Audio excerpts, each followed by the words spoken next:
Hello, my name's Stacy, and today I'm going to show you how to make a letterpressed plant marker out of a vintage silver spoon, much like the one I have here.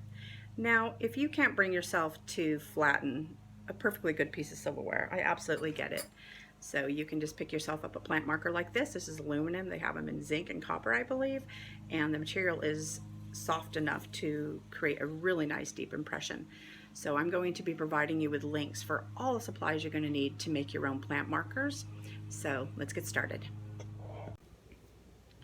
So here we have this spoon that I have already flattened, and I've already flattened it because, well, it's so loud. I was just banging on it out back with a hammer, and really I didn't need to subject any of you to that. You notice it's a nice and flat edge.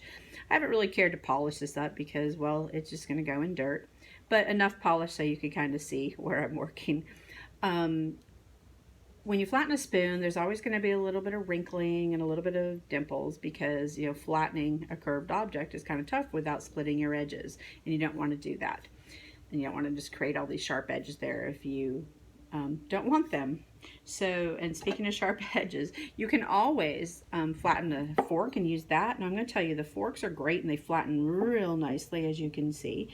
And you can, of course, you know, stamp your letters there, but you will have these tine ends to deal with. These are great for houseplants. If you are going to plant it in the actual ground and garden, I would suggest that you actually stamp your letters on the handle. Safety first. You know, you don't want to step on this, but you're probably not going to stomp on your house plants anytime soon. So go ahead and have those fork tines be just like devil may care. So here we go. Here's your spoon. As you can see, I kind of found the center spot of it. What I like to do is take either a Sharpie and create a line, or my favorite thing is actually this tape here, highlighter tape. I use it for knitting patterns when I'm using them, to kind of mark where I am and where I was to make it easier when I stop and start.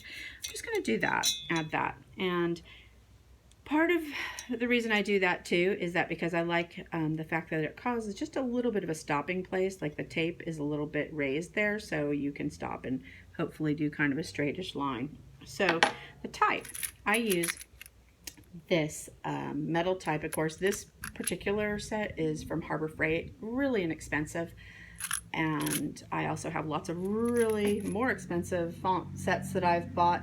I honestly always return to these. There's maybe one of the other more stylized ones that I use, but I like a real clean type face on these. So we have that set up, we're ready to go. So hammers, let me talk about these hammers. You're gonna want to have a brass hammer. I know it sounds kind of weird because they're really kind of soft, but I use a brass hammer because it's more of a dead weight hammer. You're going to hammer and it's going to just be one shot, and that's what you want, because you're not going to want to hammer these twice because you're going to lose your register. You're not going to be in the same place when this hammer falls down on it again. I will tell you what, I will tell you that 2-pound brass hammer is the best weight that I've found so far. I will also tell you this, that this often has come off on these. I haven't found my favorite hammer yet, I'll be honest with you. So what I have done is just decided to unscrew this bad boy totally. And I just put this in my hand and I just use that to whack it. It has great control. And also, I mean, the brass hammer having the softness to it, and also that kind of like dead weight, one hit, it doesn't cause much of a reverberation up in my arm, so I'm not like having a weird tingly sensation, which you certainly can with a big old hammer, a regular hammer. So here, we're just going to start stamping this. So I have found the center of that. Dill, of course, has only 4 letters, so we're going to have to fall between the I and the L to find the center. Of course, I love it when I get actually a word that has an uneven amount of letters, because it's real easy to find that center spot with that letter. Just a little aside there. So I'm going just to kind of situate this on like the side. This is the I I'm starting with. I'm always going to start near this in the center. If I don't really have the center, I'm going to start with one of the letters to either side of the center. So I'm going to start with this eye. I'm going to take this, I'm just going to whack it once. All you got. You got one shot here. And then we're going to have the D. And I'm not really all that concerned about the spacing between these things. I like a little bit of it. I don't want them too close. So usually you can see like the width of the whole stamp is going to be a great width for the letters to be. And then the other L. Okay, I'm going to take off my, you can see though that I did stamp into the tape a bit, but I could see where my line was because it was transparent. So there's that. I'm going to peel my tape off, and then I'm going to just take a Sharpie. I will tell you what, if I am using, if I'm stamping something that's actually going to be used for food, I do have a food safe option. I looked really hard for these things, and I actually can't find it at the moment, but somewhere in my arsenal here, I have some marking pens that are food safe, and I'll share that with you in my notes. So I'm just going to take this Sharpie, and it doesn't have to be real exact. You can try to fill in the gap there. That's about it. You can also go crazy and just go like that.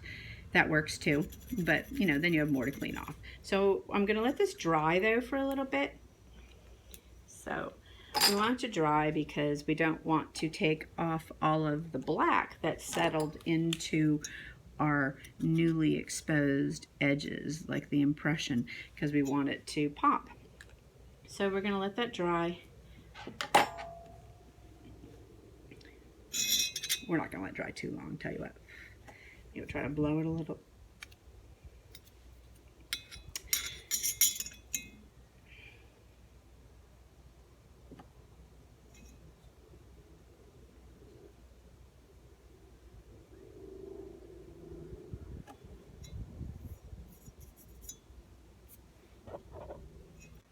My spoon is dry now, so I'm going to use this cotton pad that I have just put a little bit of isopropyl alcohol on, and I'm going to wipe this off gently. I don't want to press too hard because I don't want the alcohol to soak into all the letters and remove the black ink from there because I want it to show up. And look how great that looks. It looks terrific.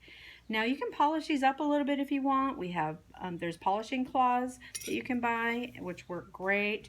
There's also these really cool polishing pads that have a little bit of abrasive on them, and they really work well to get a lot of the tarnish off and make some of the details on the more ornate pieces pop.